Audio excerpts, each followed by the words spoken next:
Welcome to They Walk Among Us, a podcast dedicated to UK true crime. This feature-length bonus episode is part one of a two-part case. Listener caution is advised, as this episode contains adult themes and descriptions that some listeners may find distressing.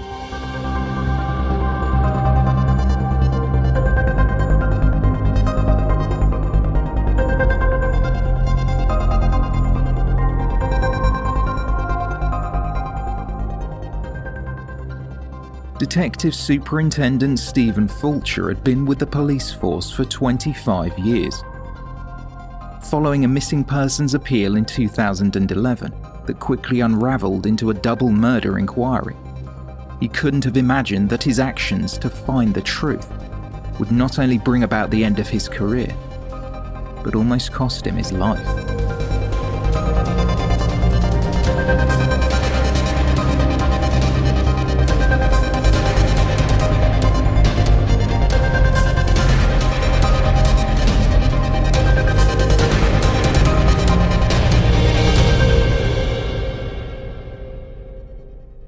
A Confession, Part 1. Rebecca Godden-Edwards had a difficult upbringing. When she was 6, her parents Karen and John separated.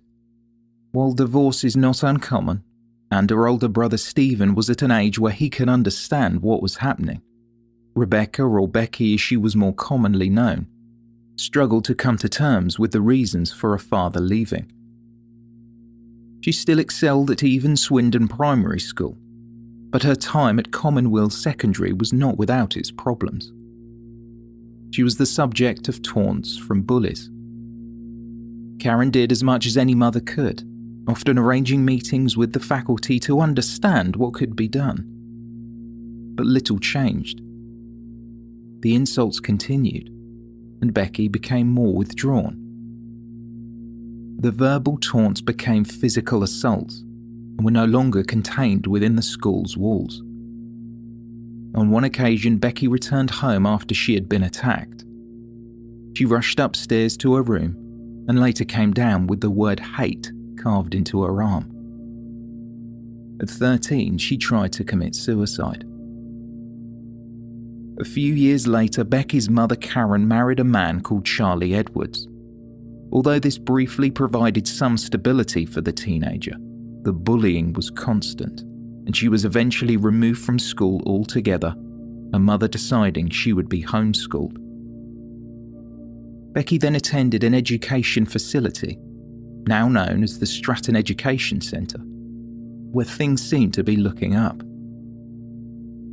She was ready for her GCSEs, and a teacher saw a vast improvement in her grades.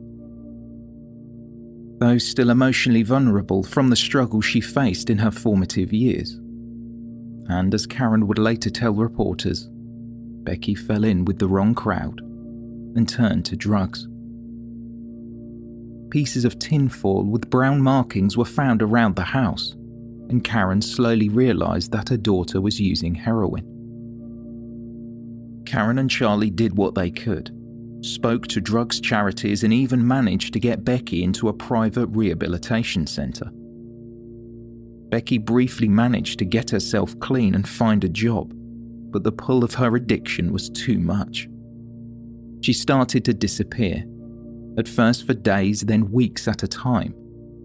When things became difficult, she would get in touch with her family, who would always come and collect her. This was usually her mother, stepfather, aunt or brother Stephen. Her mother would later say of Becky, "Life was very tough for us all, and we witnessed many, many awful things that we would not wish on any parent." She left school and her life spiraled into some very dark places to feed her addiction. She became a very, very different person. In an attempt to try and control the amount of drugs Becky was taking, Karen became desperate. She later told Channel 4 News, "I went out and bought heroin. Becky was with me. I had all the contacts via Becky, and I would ring them up and I would go and buy the heroin, much against my son and my husband's disgust, because she needed it, and rather than her go and get it, anything could have happened to her. So rather than that, I would go and get it. And then I knew how much she was having, and I could control it. By buying the drugs, Karen was trying to both wean her daughter off them and protect her from the people that sold it. When she was 20, Becky would see her family for the last time. She had been a lookout for a gang that had robbed a pub in Lichlade. She was forced to help as she was threatened by her boyfriend. Police eventually caught up with them and told Becky that she could walk free if she testified against her boyfriend, but she wouldn't. She was arrested and eventually convicted, though served no jail time. Becky was required to stay at home with her mother, although Karen's request that her daughter be made to wear an electronic tag was denied. On the way home from court, she told her mother that she wanted to see her boyfriend. After taking her there for what she thought would be a brief conversation, Karen was told by Becky that she needed to sort herself out. She couldn't face her mother having to watch her go through the throes of drug addiction. Becky's last words to her mother were, "Mum, I'm going to stop here. I have to get myself sorted, and then I will come home." That was December 17th, 2002. Karen never saw Becky again, though she was seen by a policeman in Swindon 10 days later. After she had cut ties with her family, they weren't sure where Becky was. Following a period of no contact, Karen hoped she might be reunited with her daughter, so reached out to local hospitals and charities. Occasionally, Karen would be told by those close to the family that they thought they had seen Becky, so she believed when her daughter got clean, she would one day come home. Every year, Karen would buy her daughter birthday and Christmas gifts so that when Becky finally returned, Karen could show her how much she had been missed. Becky's mother contacted the Missing Persons Helpline in 2007, as she had not spoken to her daughter in quite a few years. By now, she was worried. In 2009, she heard about a potential sighting of Becky from a family friend, but she never managed to track her down. It wouldn't be until April 4th, 2011, what would have been Becky's 29th birthday, and nearly 8.5 years since her mother had last seen her, that the police would arrive on Karen's doorstep with some news about her daughter.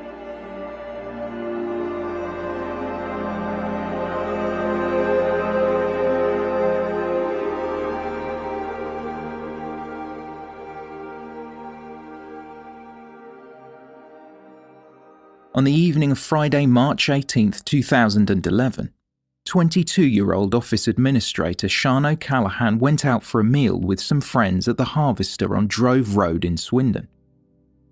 The friends laughed, drank and ate before travelling half a mile south, having drinks at The Spot and Baker Street, before arriving at their final stop, Suju. The Japanese-themed nightclub located in Swindon's Old Town is a popular venue for partygoers with hundreds of people moving through its doors during both weeknights and weekends. Sian messaged her boyfriend Kevin Reap at 1:24 in the morning saying, "Where are you?" He had been out to the Cheltenham races with friends and returned to the home they shared around 10:30 p.m, retiring to bed. The couple had moved in together 2 months earlier to a property just half a mile north of the nightclub. At 3:24 a.m, realising Sian had not returned home, he sent her a message which read, "I'm worried," but he never received a response. He texted again at 4:40 a.m, simply writing, "Worried." He then persistently tried to get in touch, but still no response. She rarely, if ever, disappeared, always telling someone where she was. Kevin spoke with Sian's brother Liam, telling him that his girlfriend had not come home. Liam then got in touch with his mother Elaine to tell her what had happened. She had been away with her partner Pete on that Friday night. The authorities were informed around 10 minutes to 10 on Saturday morning, with Wiltshire police appealing through the local press requesting that if anyone had seen Sian to please contact them immediately. They could call either the constabulary directly or report any information anonymously to Crime Stoppers. Although 24 hours had not passed, a missing persons appeal was filed as Sian's disappearance was so out of character. It wasn't until Saturday night that Sian's family really started to worry. Earlier, they had perhaps thought she had stayed over at a friend's. They had been calling her phone all day. However, it went straight to voicemail at 2:36 p.m. The phone had possibly run out of battery. Sian was described as white, 5 foot 3 inches tall, medium build, brown hair and green eyes. On the night of her disappearance, she was wearing a grey dress, black bolero-style jacket, dark-coloured tights, flat boots, and had a dark handbag with a beige flower attached. She was last seen in the early hours of Saturday, March 19th, when she left Suju on the high street. However, no one had seen or heard from the office worker since. Sian's family were unaware of any travel plan she might have had, and there appeared to be nothing in her personal life that would give her cause to leave or run away. Her Facebook account, which she often updated, had not been used since earlier in the day on Friday. 2.5 years prior, Sian had been the victim of an unprovoked assault in the toilets of the Suju nightclub. Another woman, Amanda Langton, had struck Sian for merely looking at her. What followed was a series of separate assaults which left the victim unconscious with cuts and bruises to her face and injuries to her body. Langton could not recall the attack and could not provide any reason to the court as to why she struck Sian. She was ordered to pay £100 compensation and required to carry out a 12-month community order with 250 hours of unpaid work. While the incidents looked to be unconnected, it was still something that was raising some questions. A spokesman for Wiltshire Police said, "We are aware of a previous assault, but we are very much focusing on the here and now. It is not a focus of the investigation at the moment." The attack did not seem to have had a lasting effect on Sian. One of Sian's former teachers who had seen her a few weeks earlier told the press she was in a, quote, really positive frame of mind and really happy. She was described as bubbly and cheeky by her family and had shown no outward signs of sadness or given any indication as to why she might choose to disappear. Via the appeal, authorities indicated that they would be increasing a police presence throughout Swindon. In an interview, Chief Inspector Mike Jones said, "I would also like to take this opportunity to appeal directly to Sian and ask her to make contact with her family or police to let us know that she is okay." It was hoped the situation would end in a positive outcome, with Sian being found alive and well.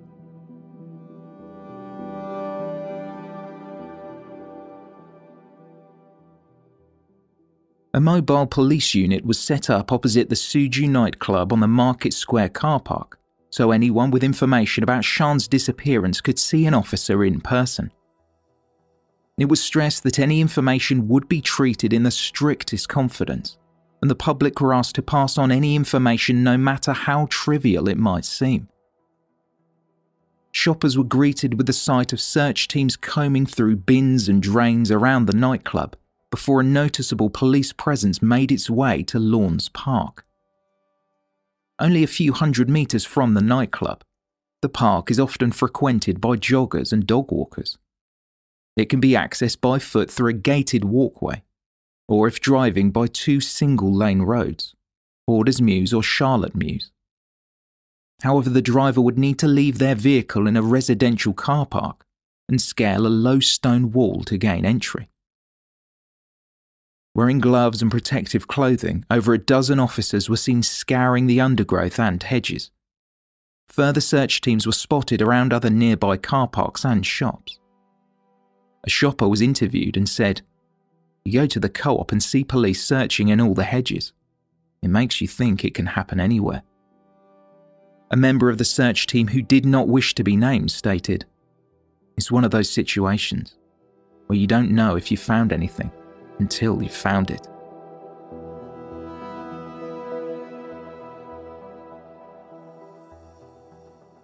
The investigation then shifted its focus nearly 14 miles south to Savernake Forest, an area of land between Marlborough and Hungerford spanning 4,500 acres. At precisely 3:24 a.m, telephone masts placed Sian's mobile phone in the forest, more than half an hour after she was seen leaving the Suju nightclub just before 3 a.m. At 3:24 a.m, her boyfriend had sent her a text message saying he was worried, and through cell tower analysis from a mast in Cadley, the message enabled officers to track the phone to an area of Savernake Forest. Though the LG E900 Optimus mobile phone had been activated, the use of cell towers would only provide police with a broad area of focus, not an exact location, in this case, covering 6.5 miles.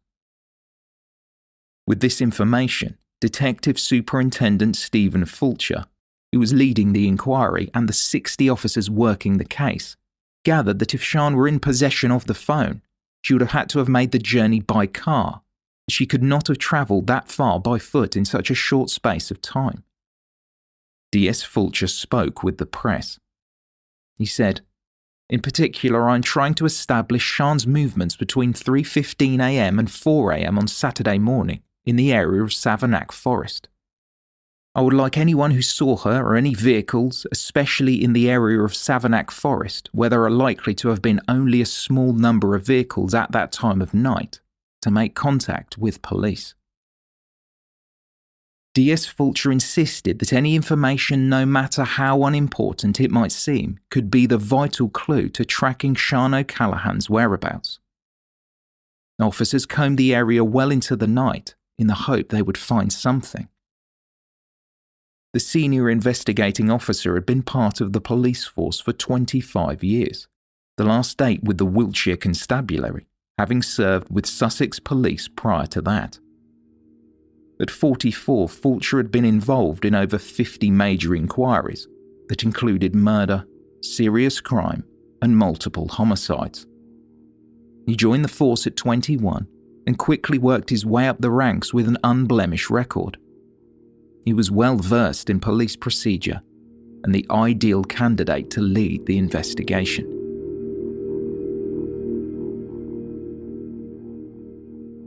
It had been over 2 days since Sian had disappeared, and while police continued in their search, on Monday, March 21st at 3 p.m, a press conference was held at Gable Cross Police Station. Sian's boyfriend Kevin Reap fought back the tears as he made an emotional plea for further information that might lead to his partner being found. Kevin, who had been cleared by the investigation, had not been out with his girlfriend on the day before she disappeared, though expected her to return home. As he gave his statement, he was supported by Sian's parents, Mick and Elaine, along with her siblings.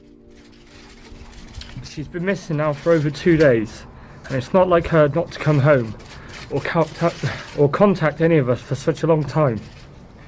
We all want to know where Sian is, and we want her home safe and well. Sian is a bubbly, lively person who is instantly liked by everyone she meets. She's very close to her family and has lots of friends. We'd like to thank all of the people who have shown their support and helped search for Sian. Their kind words and gestures have been a great help to us. Someone out there must have seen or know where she is, and we just want them to come forward and contact the police.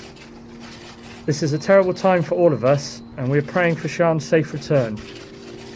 If Sian is listening and doesn't want to contact us, I beg her to at least ring the police. Police began to piece together Sian's last movements. Witnesses confirmed that Sian had consumed alcohol and would likely have travelled on foot given the short distance from the nightclub to her home. Through the use of CCTV captured in the club, detectives spotted Sian, who was separated from her friends around 1:30 a.m. while they were dancing. She appeared to be happy. She spoke to other partygoers before leaving alone through the main entrance onto the high street shortly before 3 a.m.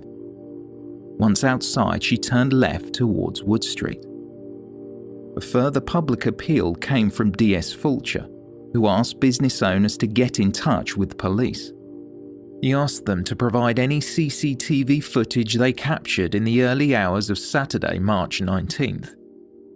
He also sought to understand what traffic had moved through the area close to the club at the time of Sian's disappearance, and near Savernake Forest where her mobile phone was later identified. In light of Sian's disappearance, the detective reminded the public of their personal safety, saying, quote, "Stay with friends and try not to walk alone." A woman in her late 20s who did not wish to be named came forward to police after two men had attempted to coax her into their car on Saturday evening, the same day Sian disappeared. She said, "It was pretty scary and shook me up a bit, but I didn't think much of it until Sian disappeared." At the time, Sian's parents were slowly starting to think that she was being held somewhere against her will.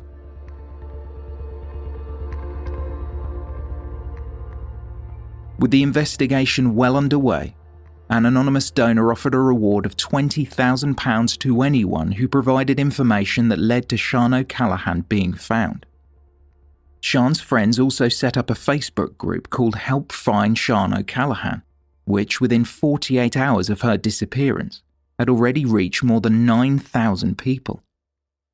The message of Sian's disappearance was being heard far and wide as celebrities retweeted her missing poster and thousands of social media users changed their profile picture to that of the missing woman.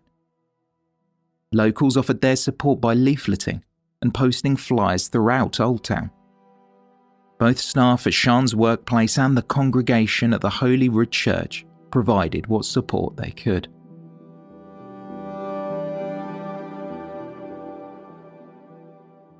Due to the sheer size of Savernake Forest, police publicly announced they would accept the help of members of the public who wished to aid in the search for clues. Guidance from Wiltshire Police advised anyone looking to help would need to bring identification with them. They would be signed in and out and would be told which area to search. Also, they were explicitly reminded, if you find anything, it is very important that you do not touch it. Report to a police officer immediately. Wiltshire Police were shocked, as they did not expect such a large turnout. The public arrived by coach in their hundreds to help.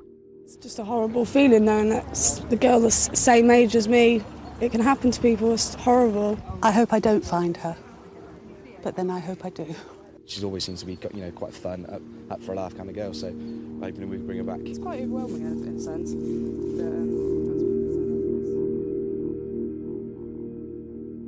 By March 22nd, so many locals appeared that soon it reached a point where the police had to start sending people home. With the news of volunteers being sent away from Savernake, rumours started to circulate there might have been a significant discovery. Police were quick to dispel the rumour, wanting to make it clear that nothing had been found, though still appealed for volunteers to help the next day. As the search began at 10:30 on the morning of Wednesday, March 23rd, the hundreds of volunteers, young and old, were transported by buses, joined by tracker dogs, a team of specialist officers, 36 members of the Wiltshire Search and Rescue, and members of the international charity Search and Rescue Assistance in Disaster. The Salvation Army even attended, providing refreshments for the ever-increasing crowds that had come to help.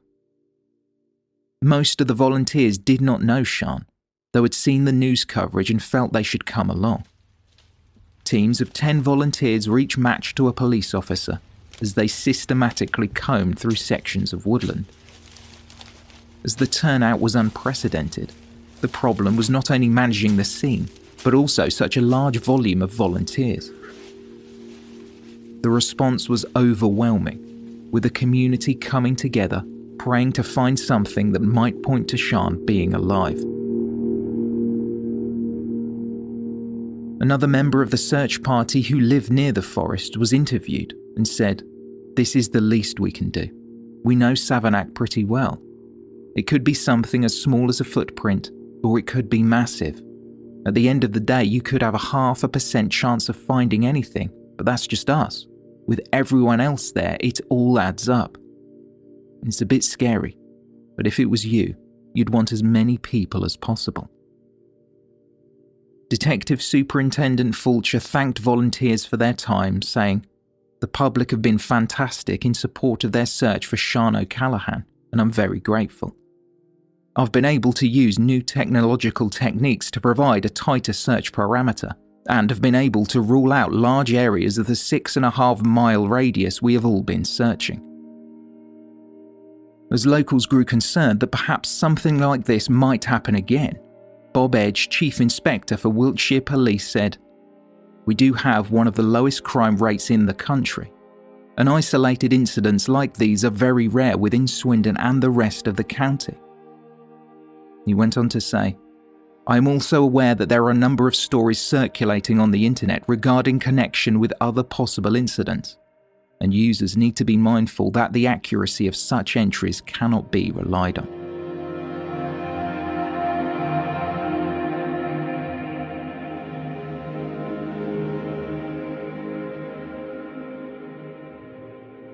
A candlelit vigil was held at St Barnabas Church in Gorse Hill on the evening of March 23rd.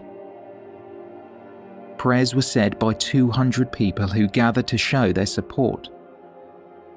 As many wiped away tears, some simply buried their heads in their hands, overcome with emotion.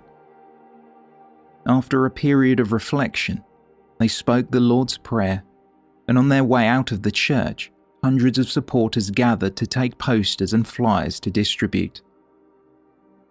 Canon Alistair Stevenson, who organised the vigil, told those present, "Lighting a candle is a prayer on our behalf. They will remain burning long after you leave here." Sian's family were overwhelmed with the support they had received from locals and people further afield, thanking everyone for their efforts in trying to track down Sian. A statement from the family read, "We have been so touched by the support shown by the community that we wanted to express our thanks.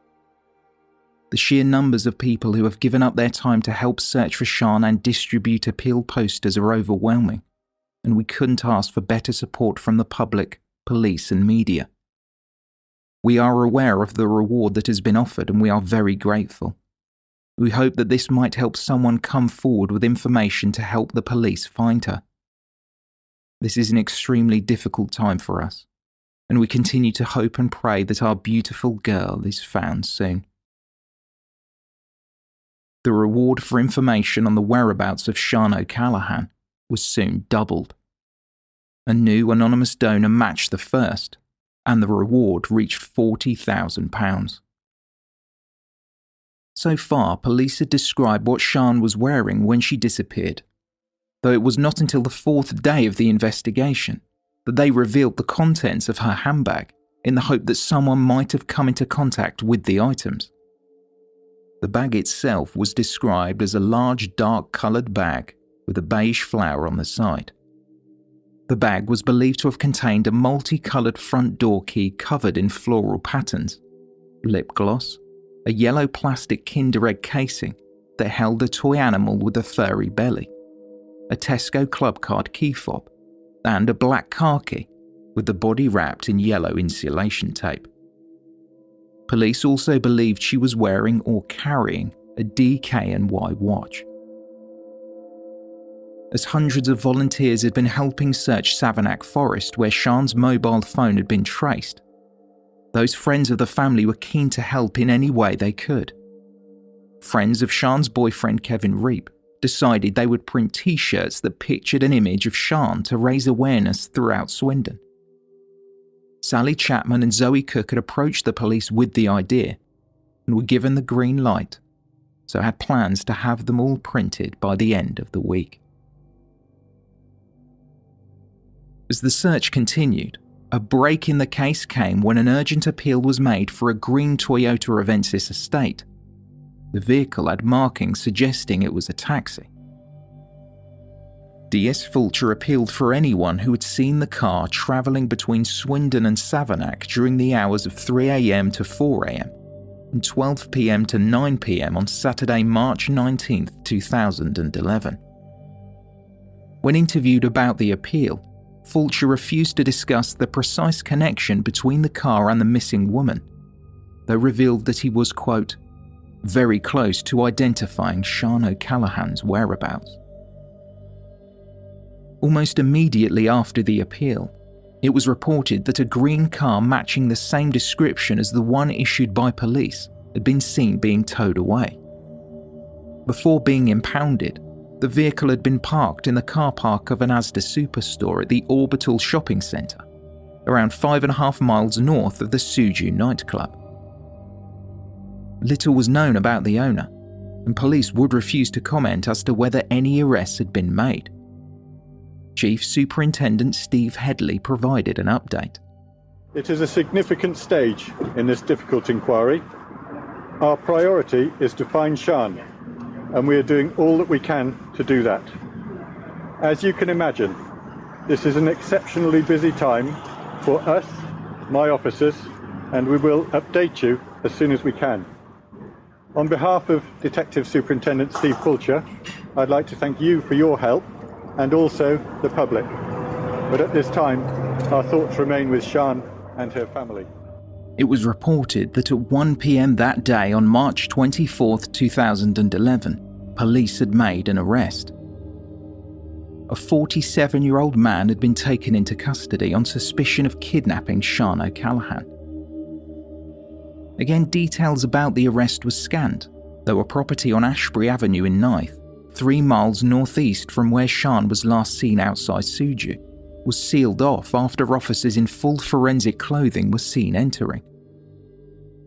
The press were not sure if he had been arrested at the Asda car park or at the home on Ashbury Avenue. A white tent was erected in the garden of the semi-detached property, as several police vans were parked outside. That same day, only hours later, police held a press conference from Gable Cross Police Station. DS Fulcher spoke in a commanding voice, but looked visibly moved. The location of 2 bodies that have been identified to me by this individual, one of whom has yet to be identified formally, but I'm quite clear is Sian. I've informed Sian's family, who are obviously deeply distressed, and I'd ask you please to give them some time and space to come to terms with what's happened. Having found these bodies, you'll appreciate that I'm under extreme pressure to undertake certain actions and procedures.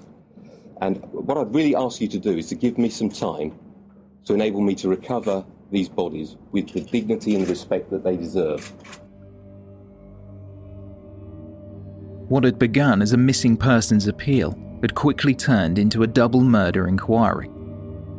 The man police arrested was identified as father of 3 Christopher Halliwell, and while in the custody of DS Fulcher, the pair had visited 2 separate locations believed to be linked to the murders.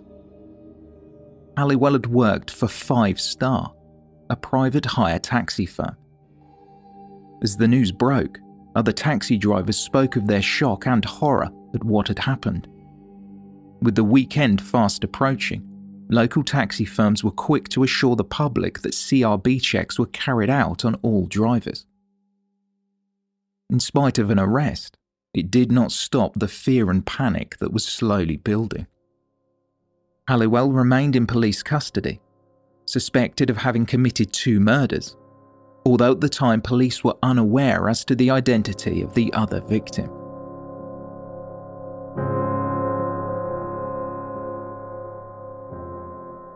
Following the news that someone had been arrested in connection with Sian's death, A sea of flowers, candles and condolences lined the entrance to the Suju nightclub, left by friends and members of the public looking to pay their respects. A former teacher of Sian's who was interviewed spoke of a special girl who would be sorely missed. Ruth Farrow said, "Sian left Dorking in 2004, and I was lucky enough to teach her English in her last year at the school.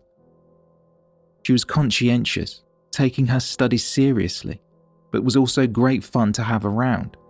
There was always a smile on her face. She is remembered by many of Dorking's staff because she was quite simply a pleasure to teach. Her death has cast a shadow over the school, as it has the town, and our hearts go out to her friends and family."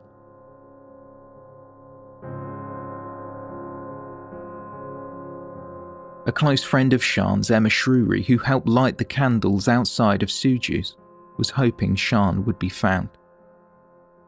"I loved her to bits and will never stop thinking about her," she said. "She was supposed to be coming to my daughter's christening the next day. I was ringing her phone thinking she would answer."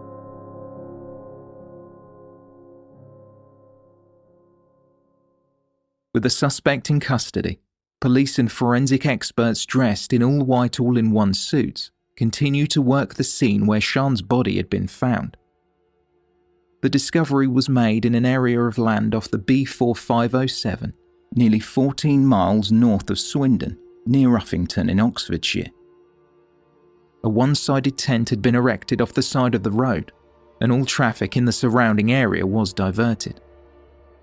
As police stopped motorists to question them if they had seen anything, forensic teams carried out a fingertip search of the field nearby, methodically combing the area for any evidence. Police were also searching a second area in connection with the other victim, who had yet to be identified. If the words of a man in custody are to be believed, another body is buried in this field.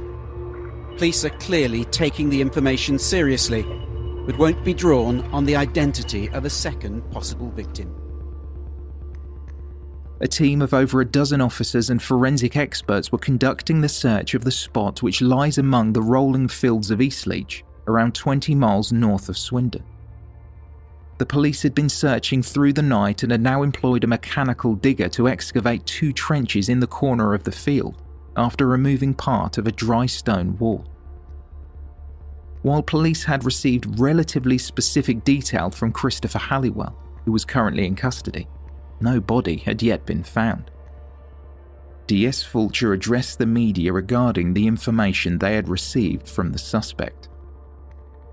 In connection with the second location, examination happened through the night. It's a very painstaking and slow process to ascertain whether there is a second body. Along with the 2 sites being scoured by police, Savernake Forest still remained part of the ongoing inquiry. Hundreds of members of the public, along with Sian's boyfriend and friends, aided in the search efforts, targeting areas that police analysis determined to be hot spots, as fingertip searches were carried out on smaller areas of woodland.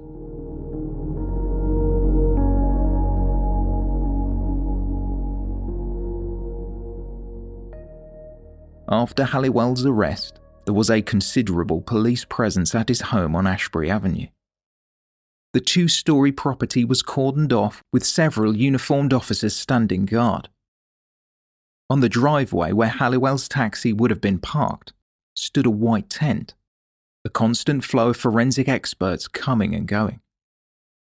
The considerable amount of activity was unusual for Ashbury Avenue. One neighbour who asked to remain anonymous said, "I would have been happy for my daughter to get in his taxi and she is 20. No one wants this happening on their doorstep." Another resident stated, "I'm absolutely shocked. He was a really smashing bloke. He used to put my dustbin out and took it back in when I was away. He's probably lived there about 4 or 5 years, and as far as I know, he's always been a taxi driver. He was a hard-working man. He was always working on his car." At a further press conference, DS Fulcher confirmed that Sian's family had formally identified her body. He had decided to be the one to break the devastating news in person. Further CCTV was recovered in the parameters going down each way in the High Street in Old Town in Swindon. A particular piece of CCTV recovered that shows a vehicle passing Sian and then coming back and stopping by her in the High Street, and subsequent inquiries indicated to me that this was likely to be a green Toyota Avensis estate with taxi markings. With further inquiries, I was able to identify that driver, the driver of that vehicle, and you recall on Thursday at about 11, an individual was arrested at Asda's in Swindon, being arrested on suspicion of kidnapping Sian. This individual was then interviewed by me, and during the course of that interview, he indicated to me where Sian's body was. Sian's body has since been successfully recovered. Formal identification was carried out by Sian's family last night. A post-mortem has been done. Further tests are still required to determine the cause of death in explicit terms, and this may take some time. At this time, there is no indication that Sian was sexually assaulted. This individual also indicated that to me during this interview that he killed a young woman at some point between 2003 and 2005. He couldn't be specific about the dates or the year, but he was able to give me the exact location of the body. He told me that a young woman had been taken by him from the Swindon area. Since we spoke last, officers have began work to recover this second body, and this morning officers have found remains which we believe to be human at the location at East Beach. The method through which police had tracked Halliwell down was by sifting through an incredibly large amount of CCTV footage. One camera in the High Street spotted a taxi passing Sian and doubling back to her location as she walked past the Goddard Arms in the High Street at 2:57 a.m. Frustratingly, a flash of light obscured the footage, and once the picture came back into focus, Sian had vanished as the car drove off. They could confirm the make and model of the car though, a dark-coloured Toyota Avensis. It was only by chance that another police car which was driving on the opposite side of the road crossed paths with the Avensis, and detectives spotted this on CCTV. The police car was fitted with ANPR cameras, and the investigation now had a number plate and the company the driver worked for, 5 Star. Once the vehicle was identified, this pointed them to 47-year-old Christopher Halliwell, who was arrested on the Thursday morning. An application was made to Swindon Magistrates Court to extend the time Wiltshire Police could hold Halliwell for questioning to understand the further details of his crimes.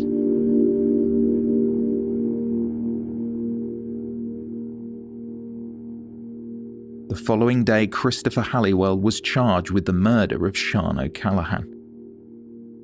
In a statement issued by both the Crown Prosecution Service and Wiltshire Police, District Crown Prosecutor with CPS Wiltshire Simon Brenchley said, quote, "Having reviewed the evidence, I am satisfied that there is sufficient evidence to charge him, and it is in the public interest to do so. I must remind the media to take care in reporting events surrounding the case.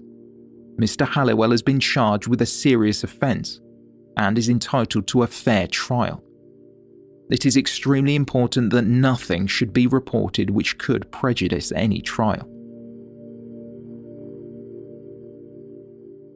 Halliwell remained at Gable Cross Police Station until he appeared at Swindon Magistrates Court on March 28th to face the murder charge. As he emerged from the cells dressed in a dark suit and a blue and white striped shirt, Halliwell smirked. Throughout the hearing he looked unemotional and spoke only to confirm his name and address. An application for bail was not made, and Chief Magistrate Angus McPherson remanded Halliwell in custody until a further hearing at Bristol Crown Court. There were shouts and threats made from the public gallery of courtroom number 2. The scene outside the magistrates' court descended into chaos as a large group of around 100 people had gathered.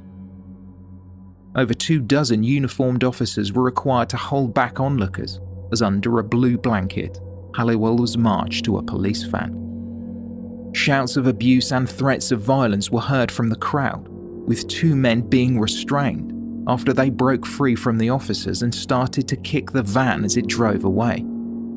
Further members of the public chased the convoy down the street.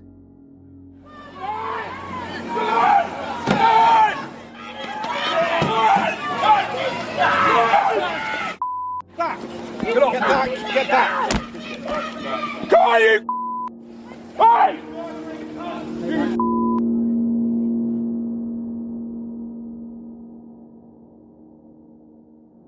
The same evening that Christopher Halliwell was charged, thousands of members of the public had gathered to pay tribute to a young woman who had her life tragically cut short.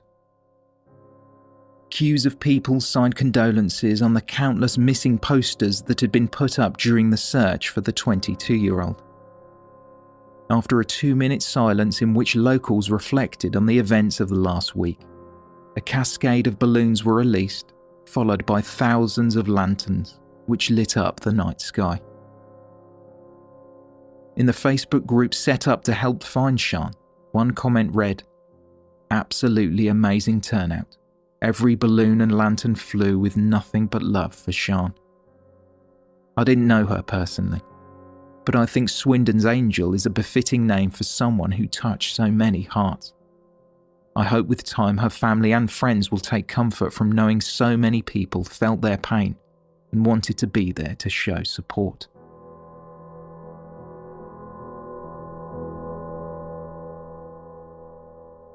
Sian's family paid tribute to a bubbly, friendly and caring, loving girl who was instantly likeable, beautiful and considerate. Sian's father Mick, who was addressing the press for the first time from Gable Cross Police Station, said, "Although our pain at this time is raw and overwhelming, our memories of Sian will be a comfort to us in the dark days ahead." We would like to firstly thank Stephen Fulcher and his team for their inexhaustive work in finding and bringing Sian back to us so speedily. Elaine and I, Kevin, Liam, Laura and Aidan would like to thank all our friends and family for their continued support. Words cannot express how comforting this has been for us.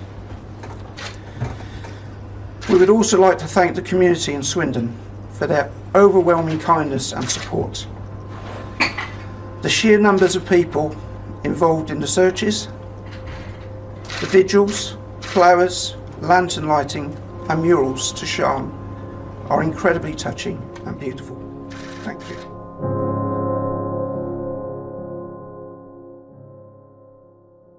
As police concluded their search in Eastleach, they turned to the National DNA database for clues as to who the remains of the second victim might belong to. The database contains samples recovered from crime scenes, along with convicted criminals, or those people awaiting trial. Authorities warned the press that if a no-hit was found, it could well take longer. They stressed that if the identity of the person were found, police would be contacting the family first before any details were released to the media. At the time, other than her age, police would not reveal any further information, though there was some speculation that the remains could belong to Linda Rozelle, who had vanished from Swindon in 2002. The 41-year-old's body was never found, but Linda's husband Gary was convicted of her murder, though insisted he was innocent. Also, Kate Prout from the neighbouring city of Gloucester had disappeared before her husband was convicted of her murder in 2010. He also protested his innocence at the time. And then there is the case of Hai Nguyen, who had disappeared from her temporary accommodation during 2005. The Vietnamese national was 20 when she was last seen. She had arrived in the UK during 2003. Those people who got to know her believe she might have travelled to London, but she had not been heard from since. Finally, there is Sally Ann John, who disappeared in 1995. A sex worker who lived on Kimmeridge Close in Neath, Swindon, Sally Ann had spoken of making a fresh start, but after being spotted during the late evening of September 8th near Swindon train station, she was never seen again. At the site in East Leach where the remains had been found, a small wooden cross was planted in the ground, and officers working the scene placed a bouquet of flowers nearby. An attached note read, "To an unknown lady, now you can rest in peace."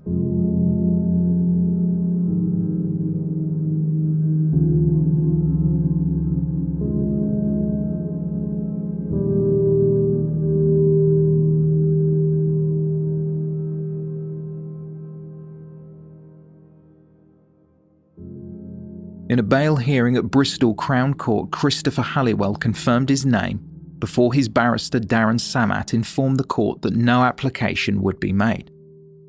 Halliwell, again dressed smartly in a suit and shirt, was closely monitored by 4 security guards, who gave him little room to move as he was marched to and from the court.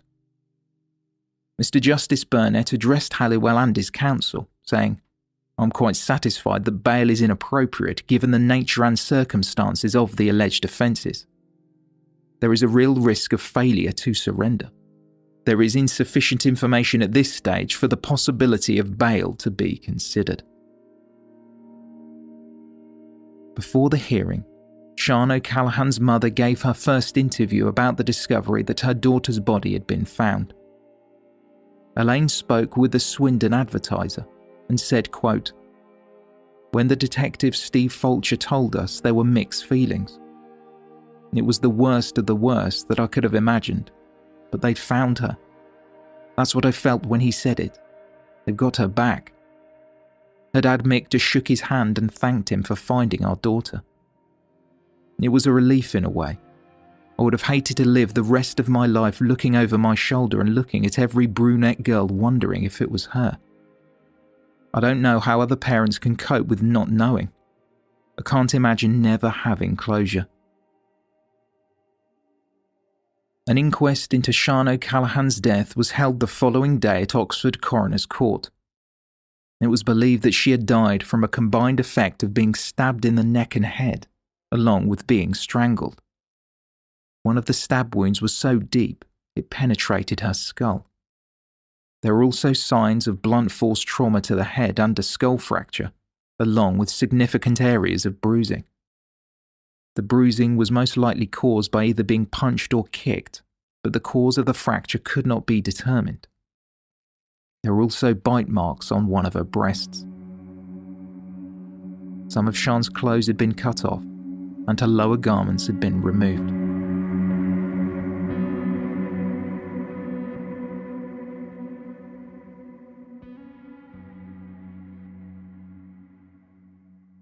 That evening, a memorial walk was organised to pay tribute to Sian as a crowd of over 300 people traced her last steps from the entrance of the Suju nightclub.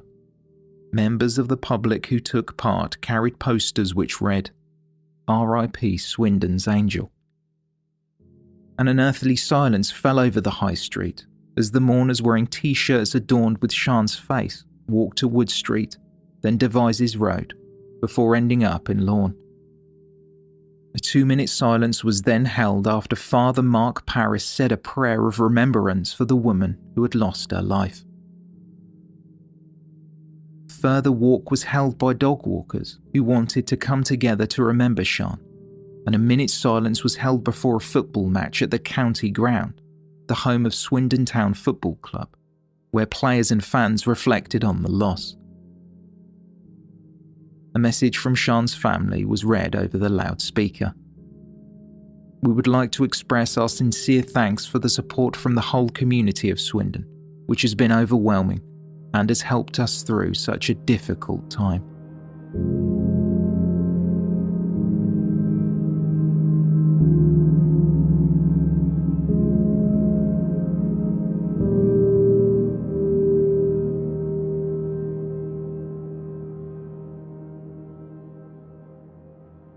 Karen Edwards had been looking for her daughter for almost 8 years. She had turned to the internet in her efforts to track Becky down. In July 2010, she posted on missingyou.net, quote, "Karen Edwards is trying to trace the location of Becky. She has been missing for 8 years, and I need to contact her urgently, or just to know where she is, okay? Can anyone help? She could also be in the Bristol area." On April 4th, 2011, what would have been Becky's 29th birthday, police arrived at the home of Karen Edwards.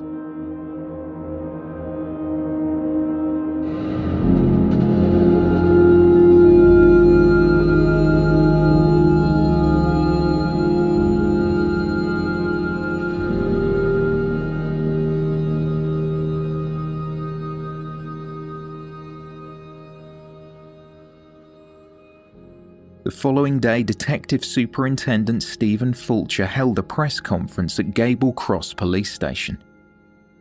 He confirmed that the second body found in Eastleach had been identified through DNA analysis, which matched at a probability approaching 1 in a billion. As you're aware, as part of the investigation into Sian O'Callaghan, we searched a field in Eastleach in Gloucestershire where we discovered human remains. Since we spoke last, we've been searching the DNA database and seeking to develop a DNA profile from the bones that were recovered. Yesterday, we were able to provide a positive hit from the DNA database and identify that body as that of Rebecca Godden, known to her family and friends as Becky. It was Becky's birthday yesterday. She would have been 29 years old. As you'll appreciate, Rebecca's family and loved ones are trying to come to terms with this devastating news, and we are affording them all the comfort and sympathy we can at this time, helping them to come to terms with their grief. I'm sure you'd join me in extending our deepest sympathies to the Godden family, and I would ask that we respect their privacy at this most difficult time. I can tell you that Rebecca was from the Shore area of Swindon. She was reported missing to the National Missing Person Helpline in 2007 by her family when they became concerned at the lack of contact with Becky. At this stage, it isn't clear how Rebecca came to meet her death, but further work is ongoing to help us determine this. Inquiries are continuing to establish the circumstances surrounding Becky's disappearance and subsequent death. Part of these inquiries will be to speak to Chris Halliwell, and we will then make a decision on any appropriate steps to take. What I'm appealing for is anyone who knew Rebecca Godden from 2007. Becky Godden Edwards had convictions for solicitation, and in 2002 she had also been convicted of burglary, which had been flagged on the National DNA database. As more information was slowly revealed, it was reported that Becky's remains had been found in a shallow grave. There were no signs of any clothing. A post-mortem could offer little information, as all that was found were partial skeletal remains. Police were attempting to trace Becky's last movements and appealed to the public for anyone that might have been in contact with her from 2002 onward. It was believed she may have been killed during the beginning of 2003, although as few people had contact with her, it was difficult to pinpoint her movements. At the time of the discovery, Karen Edwards did not wish to give interviews, and along with her partner, she visited the area where her daughter's body was found. She laid flowers and a white teddy bear next to the small wooden cross that had been placed there by police officers working the scene. A card was left by Becky's mother that read, "When you were born and I put you into my arms, I cried with joy. I loved you so much. But today I am crying for you, my beautiful girl. I loved you the day you were born, and I love you even more today. I was always there for you, my baby girl. Words can't be said about how I feel. Sleep tight, my darling. Love, Mum and Charlie."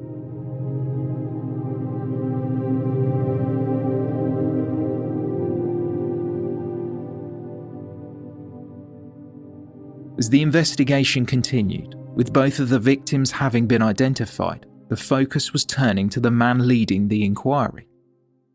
Detective Superintendent Stephen Fulcher was praised for his hard work and dedication.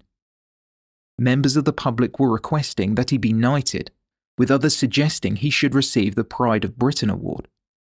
Over 3,000 people had joined a Facebook group called Well Done Detective Superintendent Steve Fulcher, with countless comments thanking him for his work during the investigation. In a modest response, he in turn thanked the hard work from both the police force and the community. He said, "I must stress that this is not about me. My team and the whole of Wiltshire Police performed extraordinary and exemplary acts of selflessness during the past week. I am aware of officers and staff declining to stand down, working extremely long hours, sacrificing their personal lives to do what we could to find Sian. I was really affected by the community's response. Whole coaches were booked. People took time off work to come and help with the search. I thought the Lantern Parade on Saturday was the most moving tribute to Sian imaginable. Thank you all, Steve." While on remand, Christopher Halliwell was brought into an interview room at Long Larton Prison in Worcestershire, where he was being held. Via a video camera, his image was transmitted to Bristol Crown Court, where it was agreed that he could be interviewed concerning the death of Becky Godden Edwards. DS Fulcher watched on as Halliwell, dressed in a baggy shirt and tracksuit bottoms, gave the briefest of answers to 3 questions posed to him. Halliwell's counsel made no request for bail before he was told that his client would remain in custody until a plea and case management hearing that would take place in July.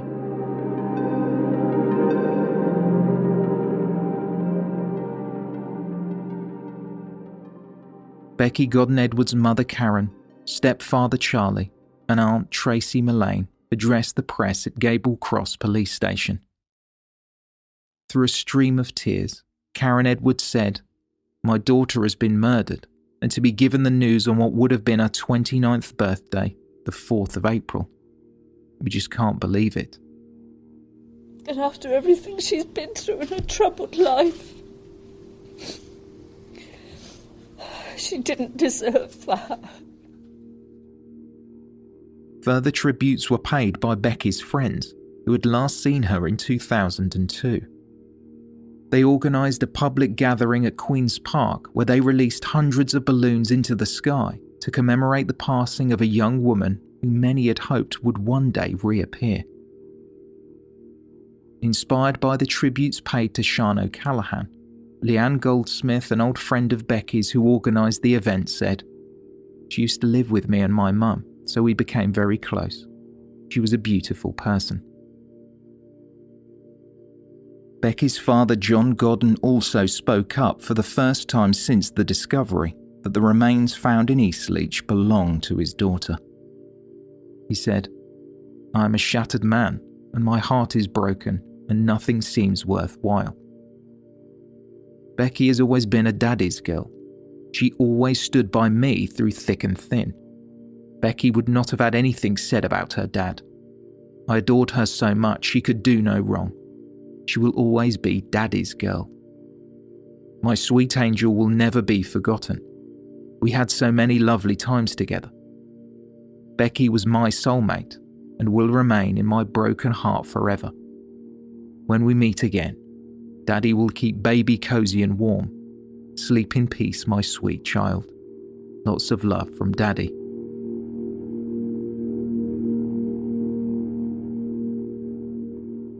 Sian O'Callaghan's funeral was held on April 18, 2011 at Kingsdown Crematorium. Over 100 mourners attended the private emotional ceremony, along with Sian's family. As the coffin had slowly travelled to the service through the streets of Swindon's Old Town, silence fell as hundreds of locals gathered on the pavement to watch the cortege pass. DS Fulcher, who had been leading the inquiry, watched on during the ceremony as Elaine helped Sian's younger brother place a single flower on her coffin.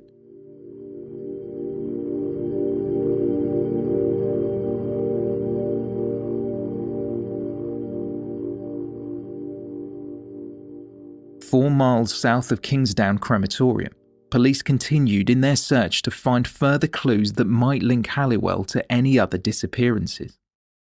Officers were spotted in his back garden with radar detecting equipment as they dug up turf before moving to another property on Ashbury Avenue, where the suspect had lived with his first wife a decade earlier.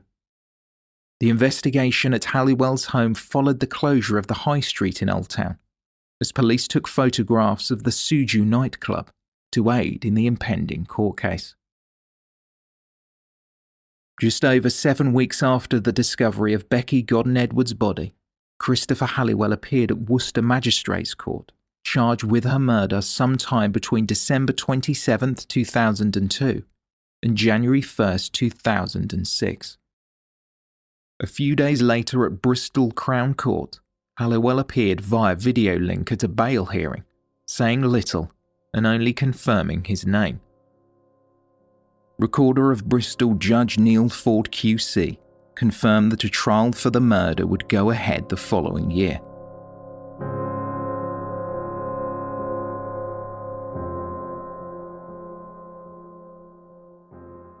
Towards the end of July 2011, a funeral service for Becky Godden-Edwards was held at Swindon's Christ Church. The service was open to the public, and lay minister Margaret Williams told mourners, "It's always an emotional time, but this one is even more so because of the tragic circumstances of her death. All the time she's been missing, the family never gave up hope, so this, in a way, is their way of welcoming her home."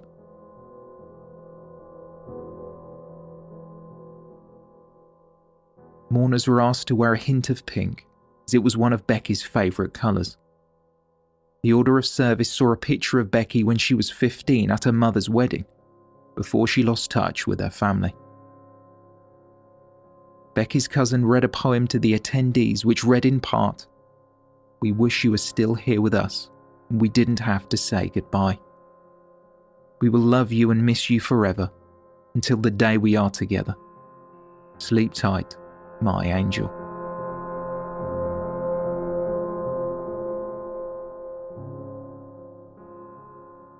As the case against Christopher Halliwell for both the murders of Sian O'Callaghan and Becky Godden-Edwards slowly progressed towards trial, it was not surprising that the charges did not seem to be moving at the same speed.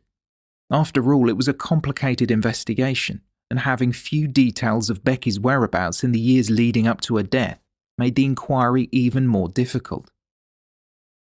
Via video link from Long Larton Prison, Halliwell appeared before Bristol Crown Court in what was expected to be a plea and case management hearing, though no charges were discussed in relation to Becky's death.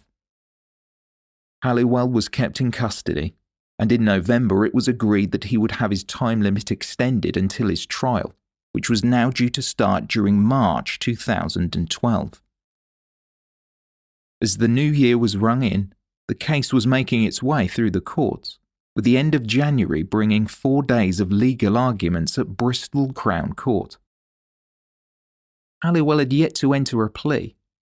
However, reporting restrictions were put in place by a judge, which only fanned the flames of interest to understand what was taking so long. It had almost been a year since Sian O'Callaghan had first disappeared.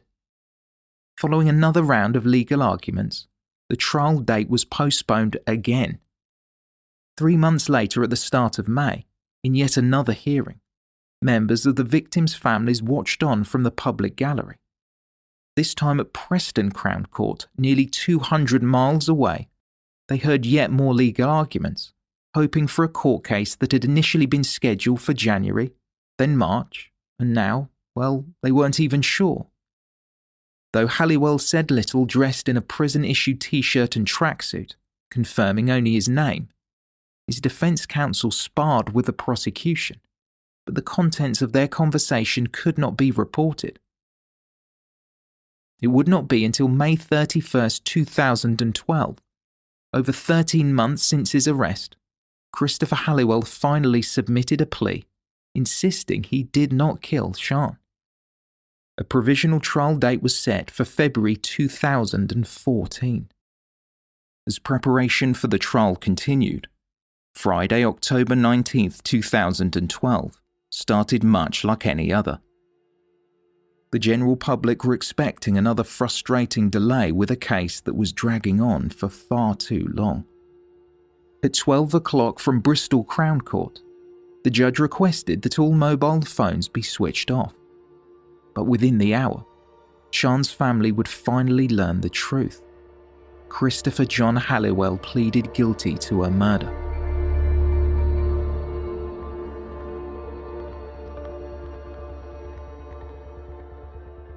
Around 2:53 a.m. on March 19, 2011, shortly after Sian O'Callaghan had left the Suju nightclub, she had first walked the high street towards home, towards safety, but then ended up in Halliwell's taxi. He had finished work in the early hours of March 19th, switching off his GPS taxi handset at 2:13 a.m, then began cruising around the streets of Old Town in his green Toyota Avensis for approximately 40 minutes.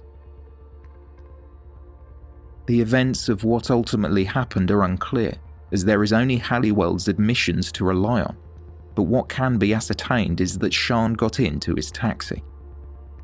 She had spent a night out eating and drinking with friends, and so must have decided to get a taxi rather than walk alone. Although there are no details regarding what happened next, Sian was incapacitated and taken to Savanack Forest, where it was believed she was murdered. It was later understood Halliwell visited the site 4 times, travelling around the area looking for another remote spot. He then moved the body to where it would be ultimately found near Uffington. Also, based on the handset Halliwell used in his taxi, he visited the cul-de-sac where Sian lived. Police were quick to trace his vehicle through the use of CCTV and ANPR cameras. He was placed under surveillance before he was arrested on the morning of March 24th in a supermarket car park. He was questioned by Detective Superintendent Fulcher, who ultimately persuaded Halliwell to provide the location of not only the body of Sian O'Callaghan, but the body of Becky Godden Edwards.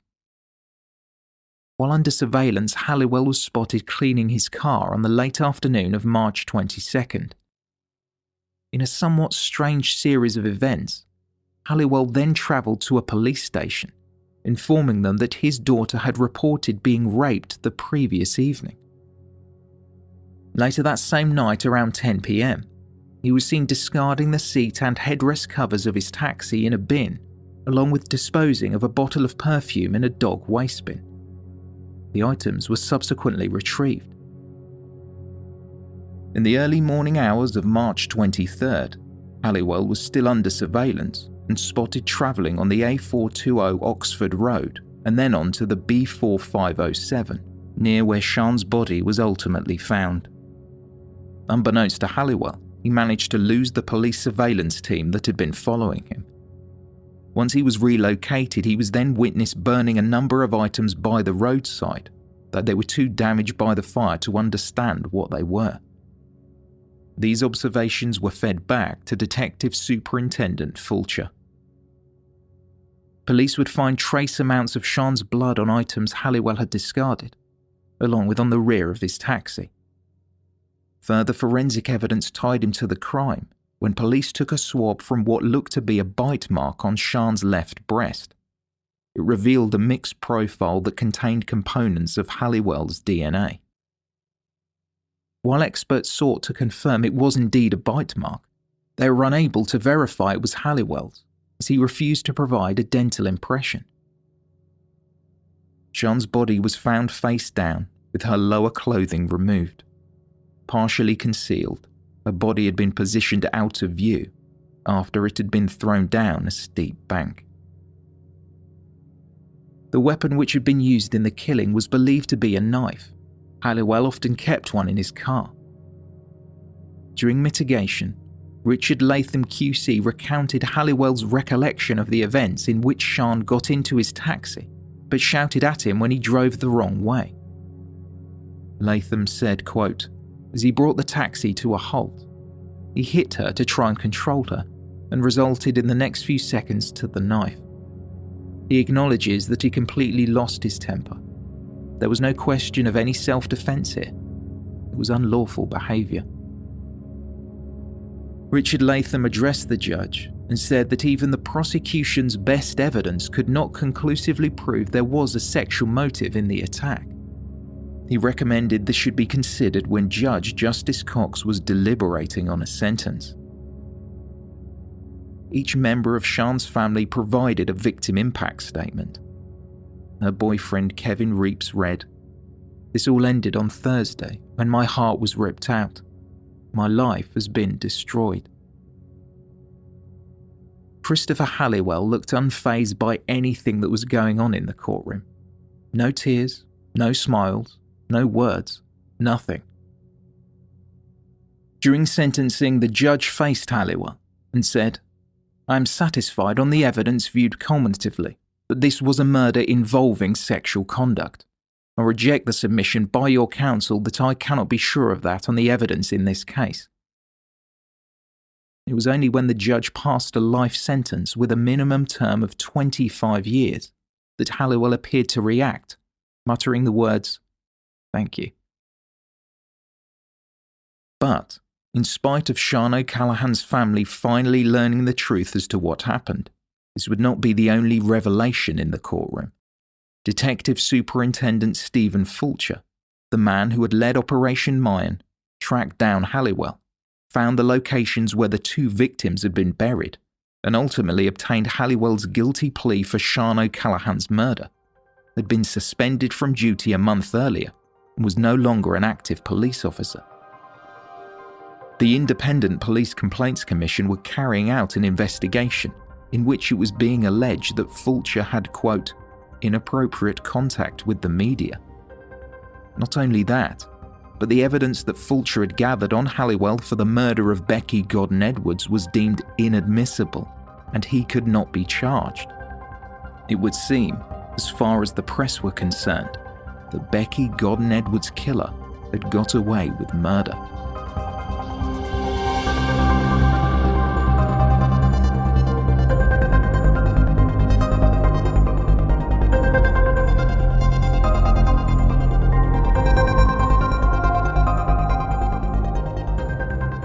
This is the end of part 1.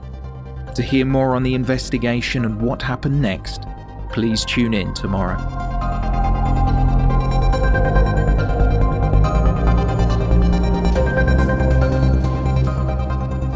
Thank you for listening, and special thanks to our Patreon supporters.